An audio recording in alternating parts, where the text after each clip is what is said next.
तो मैं आपका होस्ट मोहम्मद रामेश और आप देख रहे हैं हमारा यूट्यूब चैनल। जो दोस्त हमारे चैनल पर नए आए हैं उनसे गुजारिश है कि हमारे चैनल को सब्सक्राइब करें, वीडियो अच्छी लगे तो लाइक करें।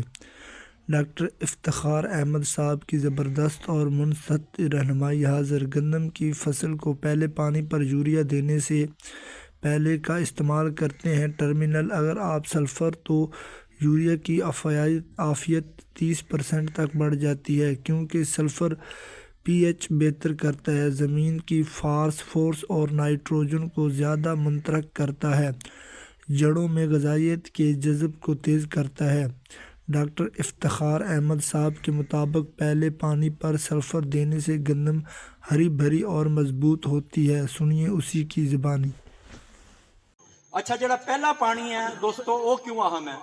वो इतना अहम है कि इस मरहले के उत्ते पौधा फैसला करता है कि जेड़ा काश्तकार मेरे तो तवक्को कर रहा पैदावार लैन की कि मैं इन्होंने पैदावार कितनी देनी है, ठीक है ना। यानी कि वो फैसला करेगा कि मैं जड़ कितनी लंबी बनानी है और मैं शगुफे कितने करने हैं। कई दोस्त टाइम सिर पानी नहीं लाते। साढ़े अगर मुंजियां वाले इतने रकबे ने, उत्थे साडा पानी लगेगा तकरीबन 30 तो 35 दिनों बाद पहला पानी। ਜਿਹੜਾ पानी पहला लगना है ਉਹਦੇ ਨਾਲ ਹੀ ਅਸੀਂ खाद देनी है।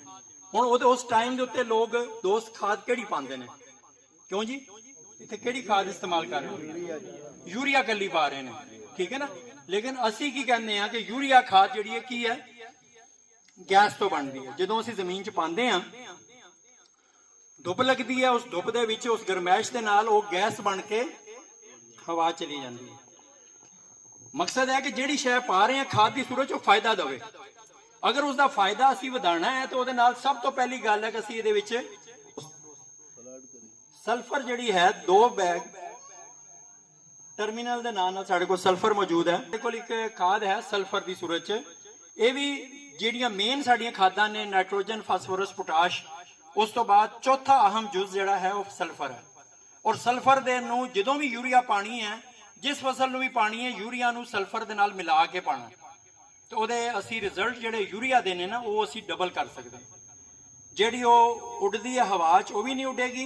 ਔਰ ਦੂਜੀ ਗੱਲ ਹੈ ਕਿ ਜਿਸ ਜਗ੍ਹਾ ਤੇ ਪਾਣੀ ਜ਼ਿਆਦਾ ਲੱਗ ਜਾਂਦਾ ਉੱਥੇ ਜੜ ਤੋਂ ਵੀ ਥੱਲੇ ਚਲੀ ਜਾਏਗੀ यूरिया, ਤੇ ਉੱਥੇ ਵੀ ਸਾਡੀ ਨਾਈਟ੍ਰੋਜਨ ਜ਼ਾਇਆ ਹੋ ਜਾਏਗੀ। ਜਿਸ ਮਕਸਦ ਵਾਸਤੇ ਪਾ ਰਹੇ ਹਾਂ ਉਹ ਮਕਸਦ ਨਹੀਂ ਪੂਰਾ ਹੋਏਗਾ। ਇਸ ਵਾਸਤੇ यूरिया का उस स्टेज के उत्ते भी अद्धा बैग अगर नीचे पाया तो फिर अद्धा बैग, अदरवाइज 1 बैग यूरिया का और 2 बैग नाल सल्फर।